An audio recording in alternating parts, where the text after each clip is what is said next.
Hello, this is Cherry Red TV. My name is Iain McNay, and today we're going to talk about Joe Meek, who was a little-known producer, who was an extraordinary man who had many hit records many years ago.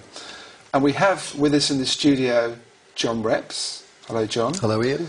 And John's written this book, the legendary Joe Meek, the Telstar Man, Telstar being his biggest hit by the Tornadoes.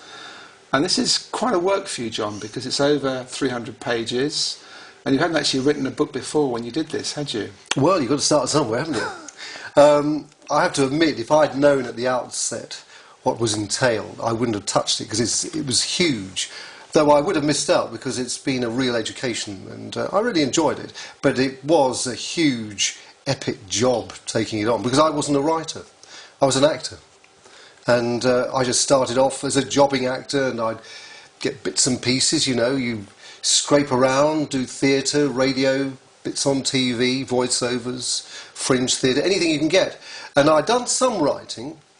I hadn't tried to get anything actually published, but I'd done some writing. I'd written some short stories, and I appeared in a couple of plays which I'd performed on the fringe, and those which I'd written, and so I'd had a little bit of practice, and then this came along. I was just a keen fan of the Tornadoes, and I loved Telstar as a little kid when Telstar came out.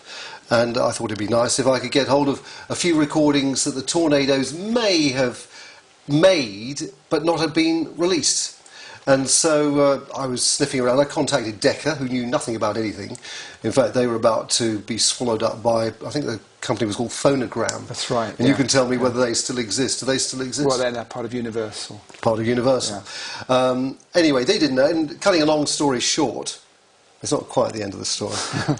Cutting a long story short about how I got involved in the Joe Meek thing was that there was a guy who was running something called the RGM Appreciation Group. Oh, yes, yeah. And he had lots and lots of stuff by the Tornadoes, and a lot of other people as well, other recordings by this character Joe Meek. And the name Meek didn't mean anything to me apart from the fact his name was under the title of Telstar on the record label. And so he was just some obscure songwriter as far as I was concerned. Little did I know that it wasn't an American record. I thought, I mean, it was totally different from anything that had been produced over here. And, I mean, you've got the name Telstar, which is American, Tornadoes, South American. And for me to discover that actually, because he told me, in fact, I'll get onto that in a moment, but he told me that this guy, Joe Meek, lived above a leather bag shop in Holloway Road, dirty, filthy, stinking area of North London, with lorries and buses going by all the time. And to have a recording studio in this, what was like a converted broom cupboard, I couldn't believe it, because you'd think it was made in a cavern, a great, fantastic sound. And anyway, this guy, he played me tapes and tapes and tapes of Joe Meek recordings. Now, to be honest, a lot of it I didn't like. He played me more than I really wanted to hear, but I did like the Tornado stuff. And then he said, play some of these as well. And he started playing interviews. See, he made interviews with Joe Meek? No, interviews that he had conducted, because, Meek had been dead a long time, I should have explained. This is going back to the 70s.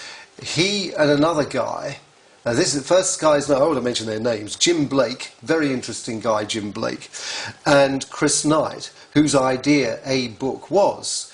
And they'd met through the Vintage Record Centre, I think it was called, in Caledonian Road, a record shop, collecting collectible records. And a couple of real Meek fans. And this Chris wanted to write a book. And he said, well, look, I've got a car. Do you have a tape recorder? And he had. So they thought, well, maybe we can work something out here. And they managed to track down quite a lot of Meek artistes and the family and friends and so forth. And they went buzzing around the country with this tape recorder and this old car. I suppose it was an old car. I don't know. And interviewed Heinz and Screaming Lord Sutch and Mike Berry, the members of the family, and quite a few people. 30 interviews they did.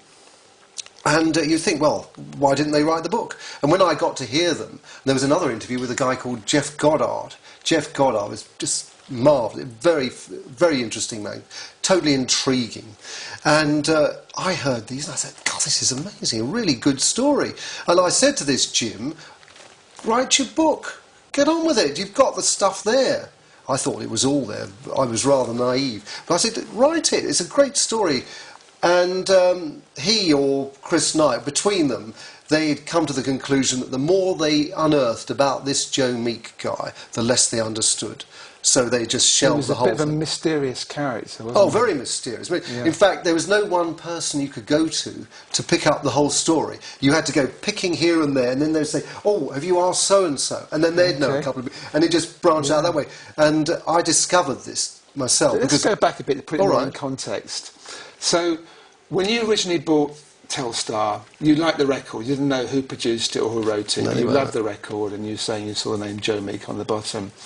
So what other artists did you buy that were Joe Meek recordings at the time? I don't think I bought any. So it was just you liked the Tornadoes. I wouldn't have known anyway, but no, that's right. I mean, I knew that Heinz was part of the show because he'd left the Tornadoes, but I didn't know who produced it. To be honest, I wasn't particularly interested in who produced it. Okay. It's just there, magically on this disc. And why should I be worried about it? It just suddenly... It's like going into a restaurant. You order a meal, and there it is. You don't think about how it was put together. So your motivation for writing the book was that you just thought this is a great story, this is a mysterious character, and you thought, well, if I don't do it, it's not going to get done. Is that basically... I thought it'd be an honour. Be an honour. It'd be a real honour because Telstar. The first time I heard it, my granny played it. In fact, it was on the radio, and I heard it, and she said, "Oh, do you know that's Telstar by a band called I forgot what they're called, Tornadoes?" And I listened. Well, didn't do anything at all. I thought it was nice enough. The second time I heard it, wallop. It grew on you, didn't it? Yeah. God, it didn't spend much time growing. It just whack. And well, it was on my mind for 2 months. Yeah. It played on me. It's like some little old man inside my head. So it did. Something got in your head and you couldn't let it go. In fact, it did get on my nerves to a certain extent. Although the bloody record does go on and on. You were singing it in the bath, were you? Well, I didn't need to.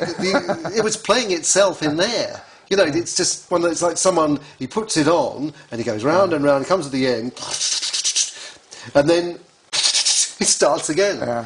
And it was quite incredible. But it did get on my nerves. I don't know what you call that. It's like a disease. Like you've got something the matter with you when the record keeps on.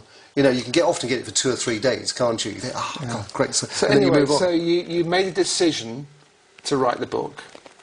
Well, what happened was I said to this guy, "You should really get on and write this book." Yeah.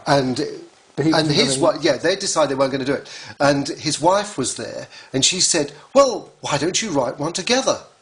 Okay. And she said that in a Dutch accent. She's a big Dutch housefrau. "Why don't you write it together?" And I always remember that because that was quite a turning point for me.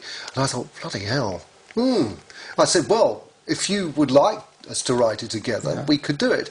And that's what we decided to do, write it together, Jim and I. Yeah. Unfortunately, our writing styles were in complete contrast. And the way we went about it was totally arse about tit. I wanted to write about the Tornadoes, I wanted to get them in, and he wanted to write about the sleazy side, which I didn't really know that much. I knew a bit because I'd listened to these interviews.